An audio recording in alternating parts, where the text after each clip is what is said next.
Hello everyone, welcome to the first section of CAT, VARC. VARC stands for Verbal Ability and Reading Comprehension. I also like to fondly call this section as the Robin Hood section. The reason for the same is there's finally one section wherein the math geeks and math nerds, the mighty IITians, do not really have a strong advantage over others.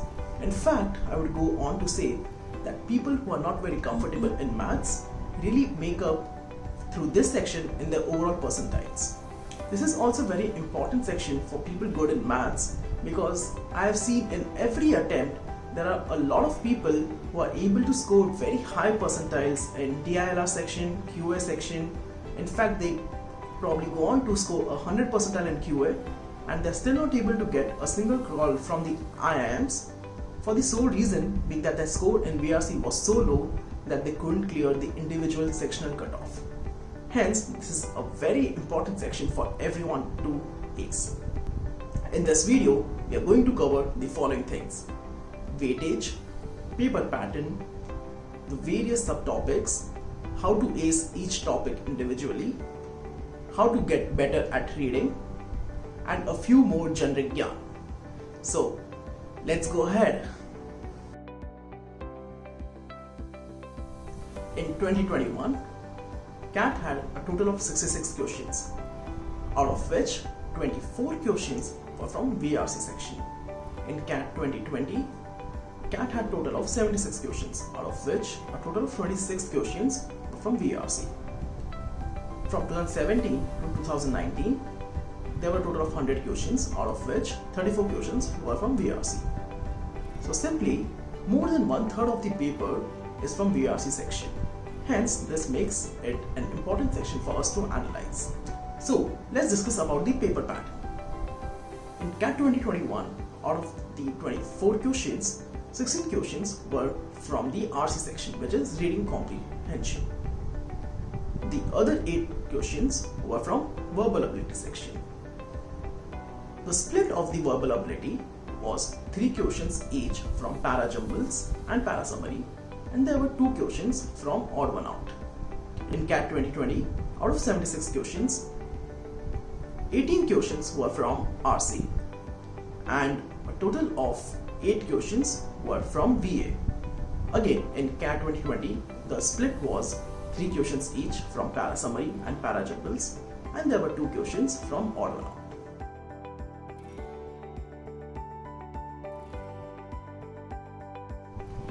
Now, let's come to the RC section.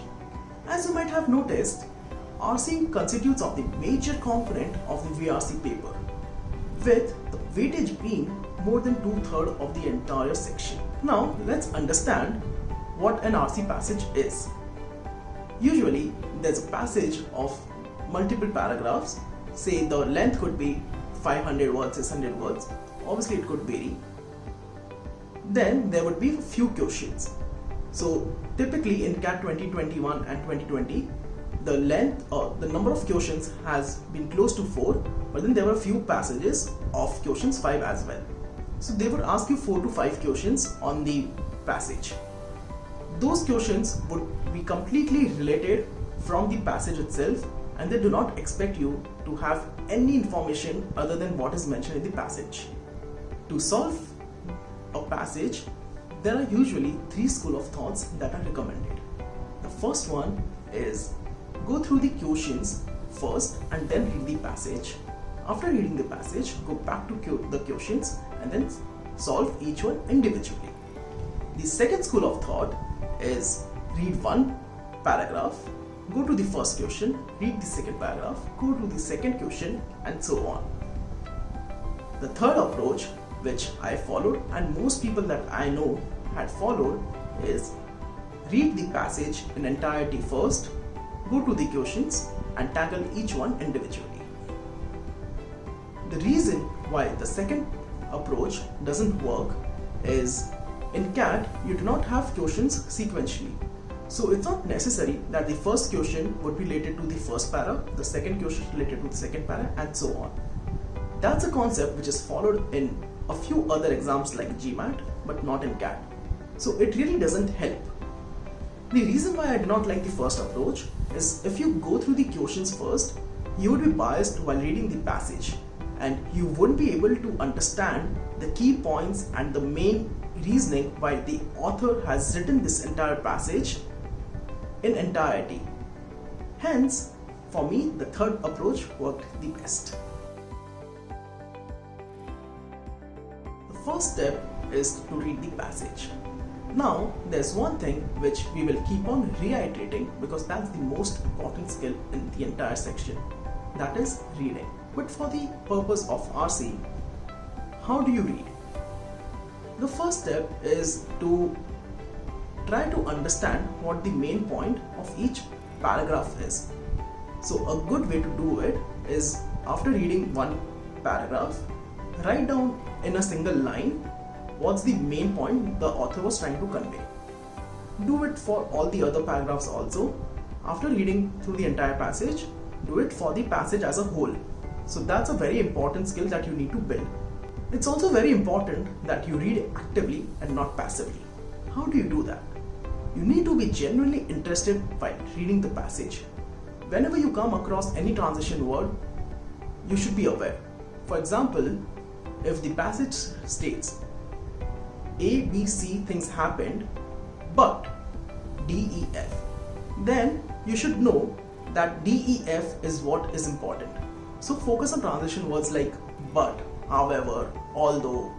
So these are the words that you need to keep in mind while reading actively. You also need to interact with the passage more. You need to figure out what the author is trying to infer from each line. You also need to try to understand what the author actually feels about the topic. It could be that author is just ranting, so in that scenario, the author is very negative about the passage. It could also be that the author is just giving you factual details, so in that way, the author doesn't really have an opinion. So it's very important to try to figure out what the author's opinion is. Now, coming to questions, how do you solve each question here? This is not like DILR or QA where you have a very specific answer by just solving it. So the best way to solve, as per me, is elimination method. So instead of trying to figure out what the right option is, try to figure out which options are not right. How do you eliminate? There are various methods. So if you think the option is too broad or if it's too narrow, you can eliminate it. If you think that the option wants you to make certain assumptions which are not stated in the paragraph or the passage, you can eliminate those as well. If the options has introduced some alien concept which is outside the scope of the passage itself, that's also a good way to eliminate things. If the options are extreme, for example, they use words like always, never, there's a good chance that it's not the correct option. But again, it's not always that would happen, but then a good chance. So using this, you need to come out with the one option that you can't eliminate. There will be a lot of times that you are stuck in two options. You have been able to eliminate two options, then two are still there.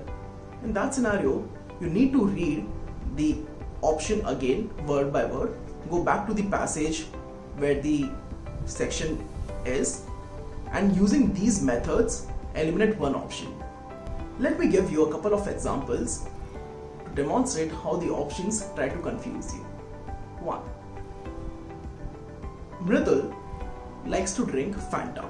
That is something which is given in the passage, but in the options, if they have given Mridul likes to drink orange flavored soft drinks. Although it might be partly true, it's not exactly true, right? Because that's too narrow. Mridul doesn't really like to drink orange flavored soft drinks, but he likes to drink Fanta. That's the factual details. There's a good chance Mridul might not like to drink Mirinda. So this is an option which you can eliminate.